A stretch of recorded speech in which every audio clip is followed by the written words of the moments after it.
conosco para nos contar os últimos passos, o que aconteceu ontem nessas negociações Executivo e Congresso Nacional, né, João Pedro? Bom dia, seja bem-vindo.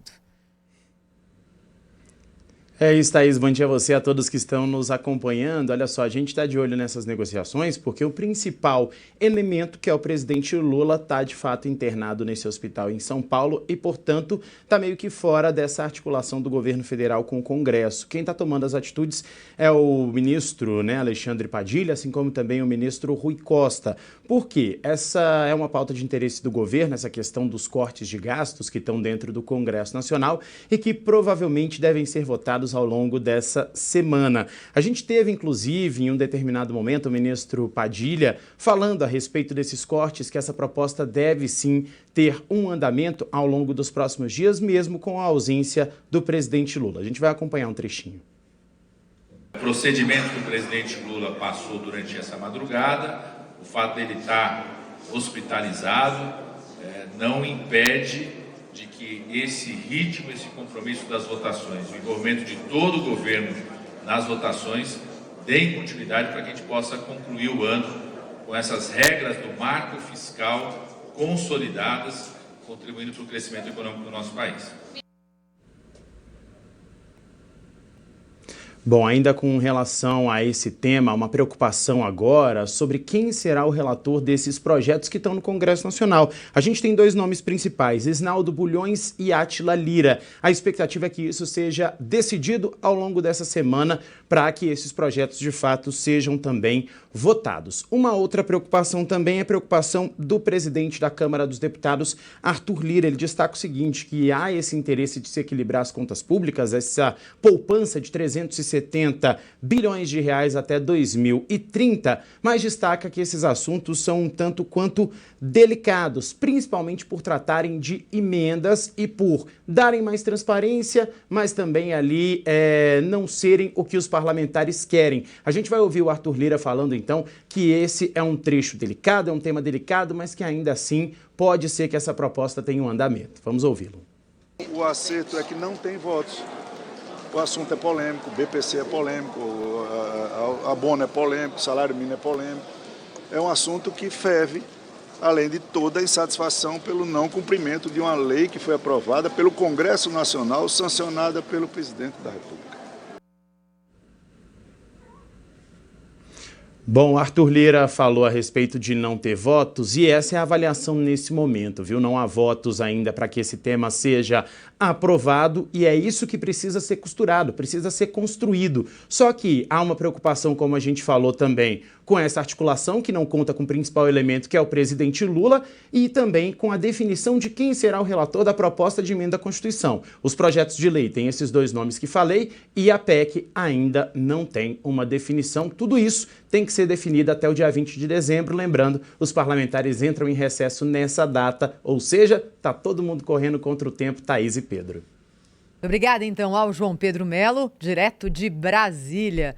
Cláudio Humberto, tá difícil do governo convencer os parlamentares que não houve algum tipo ali de conversa com o ministro Flávio Dino, que alterou uma lei que foi aprovada pelo Congresso, sancionada pelo presidente da República, ou seja, ele, ministro do Supremo, acabou, entre aspas, levando a culpa. Mas ele pode, não tem mandato, não precisa de voto.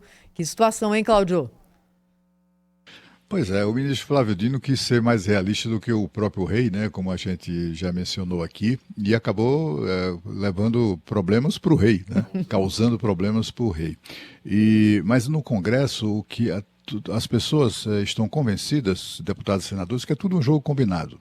O ministro Flávio Dino tomou a decisão a serviço dos interesses do presidente Lula, que queria retomar o controle da liberação de emendas parlamentares, só que ele exagerou um pouco na dose. Aquilo provocou uma reação muito forte no Congresso Nacional, e aí o presidente Lula, fingindo que ficou contrariado com a decisão do ministro Flávio Dino, determina ao chefe da AGU que faça um apelo ao ministro Dino para ele rever a sua decisão.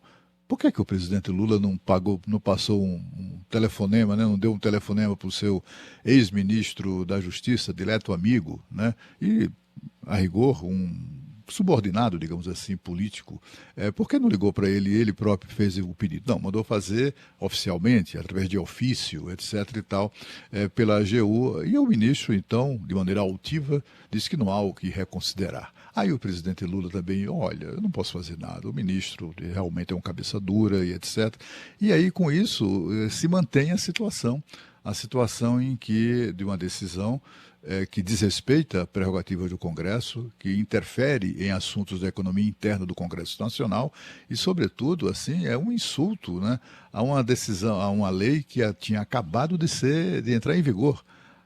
Para atender a uma exigência do Supremo Tribunal Federal, que parecia não acreditar que o Congresso fizesse isso, né, cumprisse a exigência, e o Congresso cumpriu. Foi lá, votou uma lei que estabeleceu total transparência na tramitação e liberação das emendas, também incorporou o Tribunal de Contas da União, que já deveria estar incorporado, mas por alguma omissão, isso dava pretexto para que o TCU não se envolvesse na fiscalização das emendas. A essa nova legislação incorporou o TCU nessa fiscalização. E aí o Congresso, então, aprova um texto que foi negociado, inclusive, negociado assim, né? Foi considerado em reunião dentro do Palácio do Planalto. Ok, assim tá bom. Aí eles vão lá, aprovam, aquilo volta para o presidente sanciona, e dias depois o Supremo Tribunal Federal toma uma decisão que desfaz tudo aquilo. É disso que se trata, né? Não é apenas a emenda não liberada. É essa parceria, digamos assim, essa dobradinha que se estabeleceu entre o presidente Lula e os ministros, a maioria que ele tem de ministros do Supremo Tribunal Federal, para governar o país, independentemente de decisões do Poder Legislativo. Isso não pode acabar bem. Ô Cláudio, o presidente da Câmara disse com todas as letras que não tem voto para aprovar parte desse pacote, né? O governo tem um prazo para isso. Existe plano B já sendo falado aí em Brasília? Como é que vai ficar essa situação? Porque se o governo não conseguir aprovar essas medidas, não vai conseguir cumprir a meta. Vai ter algum tipo de composição no ajuste fiscal? O que o governo está pensando em fazer? Qual que é o pneu reserva aí? Olha, Pedro, aqui em Brasília, na verdade, as pessoas pensam menos no pacote fiscal e mais, por exemplo, na lei de diretrizes orçamentárias. A votação é amanhã. E se houver alguma obstrução, como é que faz? Além da lei da LDO, está marcado para amanhã a votação da liberação de inúmeros créditos extras no orçamento ainda de 2024. Não é só 2025 que o país pode ficar, o governo pode ficar, a União, né, sem orçamento nos primeiros momentos. Isso simplesmente amarra braços e pernas do governo.